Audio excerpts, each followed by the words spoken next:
নেপালে social media ban, শ্রীলঙ্কায় অর্থনৈতিক ধস, আর বাংলাদেশে চাকরির কোটা। কারণ যাই হোক না কেন, ফলাফল ছিল একটাই: জেনজি তরুণদের হাতে একটার পর একটা শক্তিশালী সরকারের পতন। যাদের আমরা ভাবতাম শুধু স্মার্টফোন আর ইন্টারনেট নিয়ে ব্যস্ত থাকে, সেই জেনজি কিভাবে একটার পর একটা দেশের সরকারের রাতের ঘুম হারাম করে দিচ্ছে। গত কয়েক বছরে প্রতিবেশীদের এই পরিণতি দেখার পরও ভারতের মোদী সরকার কি একই ভুল পথে হাঁটছে? ইতিহাস কি এবার ভারতেও ফিরে আসছে?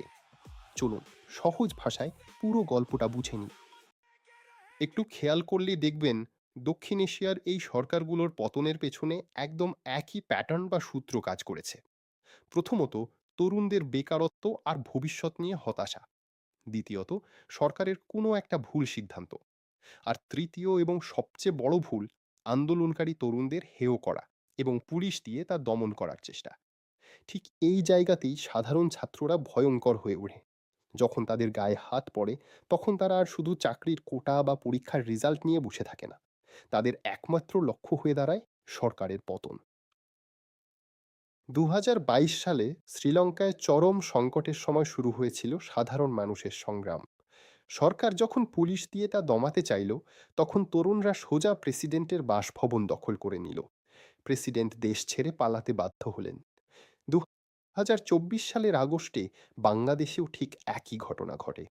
কোটা সংস্কারের দাবিতে পথে নামা ছাত্রদের যখন সরকার তাচ্ছিল্য করল এবং গুলি চালালো, তখন সেই ক্ষোভ বিশাল গণ অভ্যুত্থানের রূপ নেয়। ১৫ বছরের শক্তিশালী সরকারের পতন ঘটে। আর নেপালের দিকে তাকালেই বুঝবেন পরিস্থিতি কতটা ভয়ঙ্কর হতে পারে। ২০২৫ সালের সেপ্টেম্বরে নেপাল সরকার যখন ফেসবুক, ইউটিউবের মতো সোশ্যাল মিডিয়াগুলো ব্যান করে দিল, তখন নেতৃত্বহীন জেনজিরা সরাসরি রাস্তায় নেমে আসে। কোনো বড় রাজনৈতিক দল নয়, সোশ্যাল মিডিয়ার মাধ্যমেই সংগঠিত হয়ে মাত্র ৫ দিনের মাথায় তারা নেপালের প্রধানমন্ত্রীকে পদত্যাগ করতে বাধ্য করেছিল। এখন আসা যাক ভারতে। ভারতে ঠিক কী ঘটছে? ঘটনার সূত্রপাত নিট বা মেডিকেল পরীক্ষার ভয়াবহ প্রশ্নফাঁস নিয়ে। লাখ লাখ শিক্ষার্থীর বছরের পর বছর পরিশ্রম আর স্বপ্ন এক নিমেষে নষ্ট হয়ে যায়। ঠিক আগের দেশগুলোর মতোই, যখন দেশের বড় জায়গায় বসে থাকা মানুষরা তরুণদের কাকরোচ বা তেলাপোকা বলে তাচ্ছিল্য করলো, তখন তরুণরা সেই গালিটাকেই নিজেদের শক্তি বানিয়ে নিল। তারা নিজেদের নাম দিল কাকরোচ জনতা পার্টি। দিল্লির তীব্র বৃষ্টির মধ্যেও শিক্ষার্থীরা যন্তর মন্তরে বসে আছে। সরকার মোবাইল ইন্টারনেট বন্ধ করে দিচ্ছে, পুলিশ দিয়ে পেটাচ্ছে, কিন্তু আন্দোলন থামছে না। জেনজিরা পুলিশের লাঠিচার্জের ভিডিও ফোনেই রেকর্ড করে ইন্টারনেটে ছড়িয়ে দিচ্ছে। তাহলে মিলিয়ন ডলারের প্রশ্ন, ভারতের জেনজি কি মোদির গদি উল্টে দিতে পারবে? উত্তরটা খুব সহজ নয়। ভারত বিশাল আয়তনের একটা দেশ। শুধু দিল্লিতে বসে আন্দোলন করে পুরো দেশ স্তব্ধ করা অনেক কঠিন।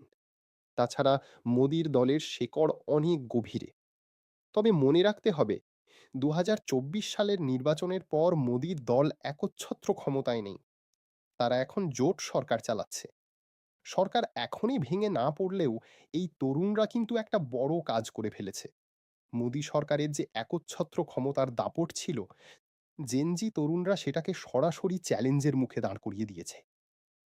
ইতিহাস আমাদের বারবার একটাই শিক্ষা দেয়: তরুণদের কণ্ঠ যখন জোর করে চেপে ধরার চেষ্টা করা হয়, তখন তা বিপ্লবে পরিণত হয়। আপনার কি মনে হয়, ভারতের শিক্ষার্থীরা কি তাদের দাবি আদায় করতে পারবে, নাকি সরকার এই আন্দোলনও থামিয়ে দেবে? কমেন্টে আপনার মতামত জানান। ভিডিওটি ইনফরমেটিভ মনে হলে লাইক দিন এবং চ্যানেলটি সাবস্ক্রাইব করে সাথে থাকুন। দেখা হবে পরের ভিডিওতে।